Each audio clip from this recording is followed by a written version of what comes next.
السلام علیکم میرے پیارے دوستوں، آج کی اس ویڈیو میں آپ کے لیے لے کر آئی ہوں کہ نبی کریم رسول اللہ صلی اللہ تعالیٰ علیہ وسلم کے بچپن کا واقعہ اور وہ کب پیدا ہوئے، ان کا بچپن کیسے گزرا، اور بی بی خدیجہ کون تھیں اور آپ سے ان کا نکاح کیسے ہوا اور کب ہوا۔ تو اس ویڈیو کا پورا سنیے گا، اور اس ویڈیو میں جو آپ کے لیے باتیں لے کر آئی ہوں یہ آپ کے لیے جاننا بہت ضروری ہیں۔ تو اگر میرے چینل پہ آپ نئے ہیں تو چینل کو سبسکرائب کریں، ویڈیو کو لائک کریں۔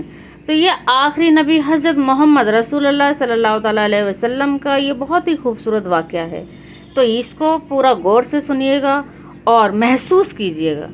نبیوں کے سلسلے کے آخری کڑی حضرت محمد رسول اللہ صلی اللہ تعالیٰ علیہ وسلم ہے، جو مکہ شہر میں 12 ربیع الاول مطابق 20 اپریل سن 571 عیسوی کو پیدا ہوئے۔ آپ کے والد کا نام عبداللہ اور ماں کا نام بی بی آمنہ تھا۔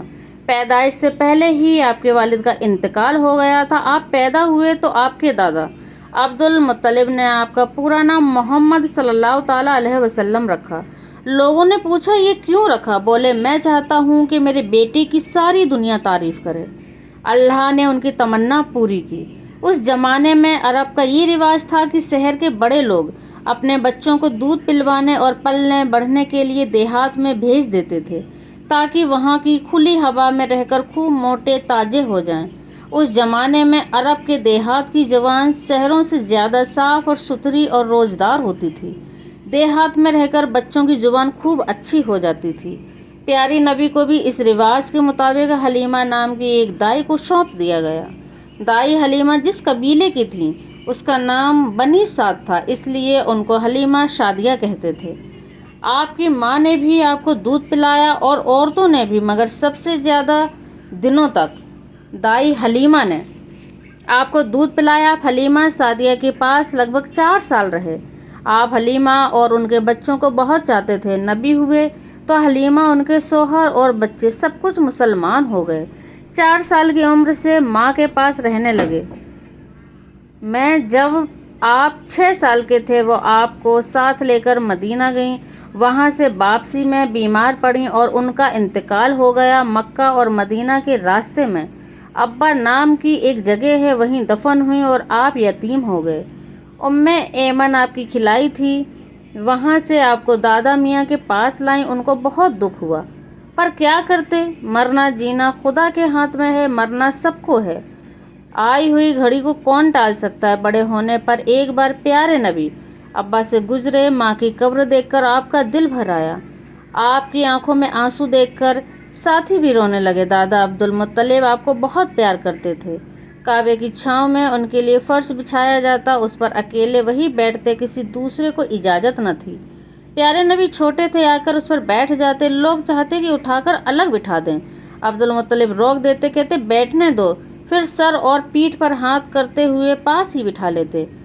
8 سال کے تھے کہ عبد المطلب کا انتقال ہو گیا۔ یہ مکے کی بات ہے۔ مرتے وقت انہوں نے آپ کے چچا ابو طالب کو سونپا، وہ آپ کے سگے چچا تھے۔ ایک ماں سے 3 بھائی ابو طالب، زبیر اور پیارے نبی کے والد عبداللہ تھے۔ چچا ابو طالب بہت تنگ حال تھے، ان کے اپنے بھی بہت سے بچے تھے، پھر بھی وہ اپنے اچھے بھتیجے پیارے نبی رسول اللہ صلی اللہ تعالیٰ علیہ وسلم کو بہت پیار کرتے تھے۔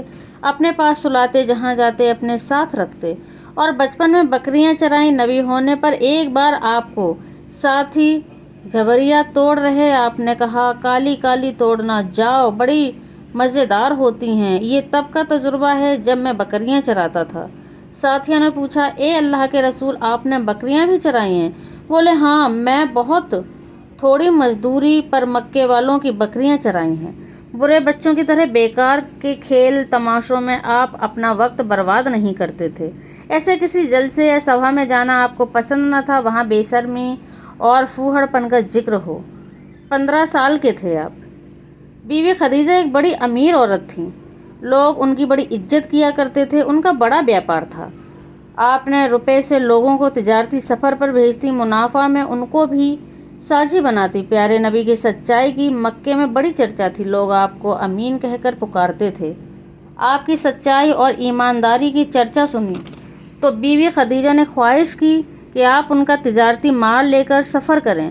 25 سال کے تھے جب آپ بی بی خدیجہ کی غلام میسرہ کے ساتھ شام کے سفر پر روانہ ہوئے۔ آپ نے ایسی محنت، سوجھ بوجھ اور ایمانداری سے کام کیا کہ پہلے سے کہیں زیادہ منافع ہوا۔ بی بی خدیجہ پر اس کا بڑا اثر پڑا، وہ بہت خوش ہوئیں، جتنا طے ہوا تھا اس سے زیادہ آپ کو دیا۔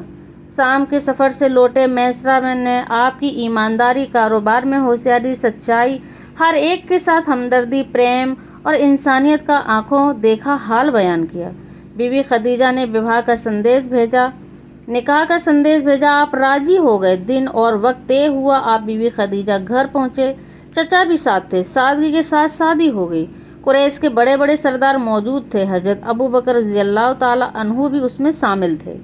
شادی کے وقت آپ کی عمر 25 سال تھی اور بی بی خدیجہ کی 40 سال۔ ان کی 2 شادیاں پہلے بھی ہو چکی تھیں، دونوں شوہر مر چکے تھے۔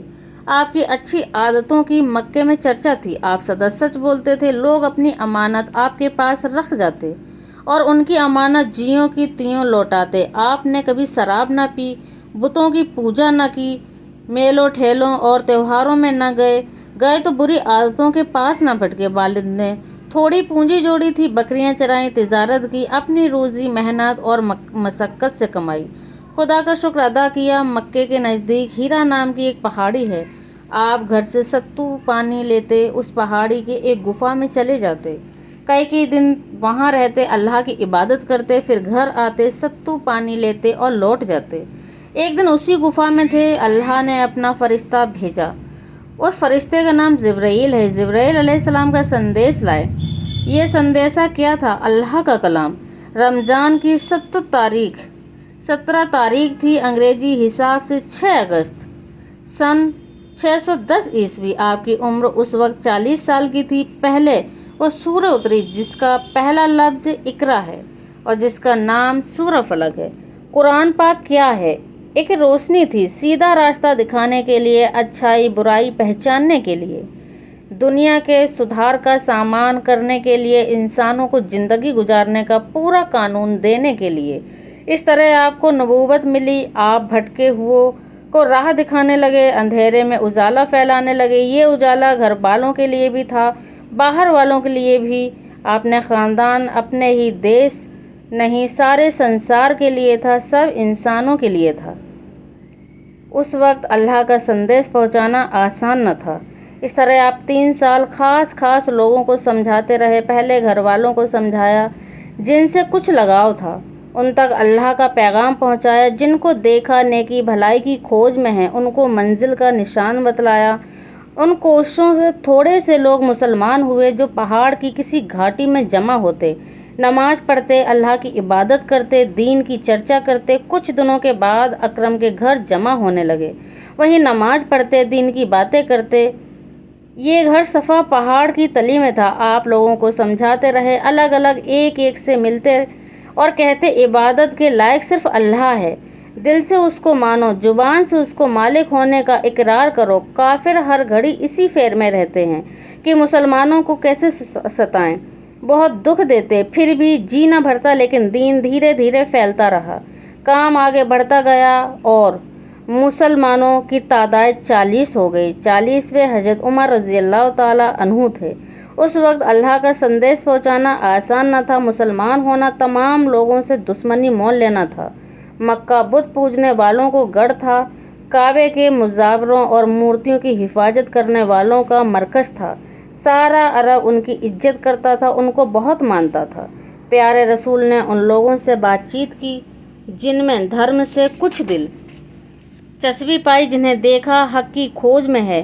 عورتوں میں سب سے پہلے بی بی خدیجہ، مردوں میں حضرت ابو بکر، لڑکوں میں حضرت علی اور غلاموں میں حضرت زید بن حارثہ رضی اللہ تعالیٰ عنہ نے اسلام قبول کیا اور مسلمان ہوئے۔ آپ اللہ کا دین اب تک ایک آدمی کے پاس الگ الگ پہنچاتے تھے۔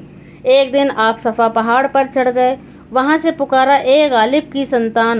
لوگ دوڑ پڑے، پوچھا کیا ہے؟ آپ نے کہا، تم لوگ مجھے سچا سمجھتے ہو یا جھوٹا؟ سب نے ایک ساتھ جواب دیا، آپ سچے ہیں، ایماندار ہیں تو ہم آپ کو صادق، سدا سچ بولنے والا اور امین، جو امانت میں خیانت نہ کرے، کہتے ہیں۔ آپ نے کہا، دیکھو میں اونچائی پر ہوں،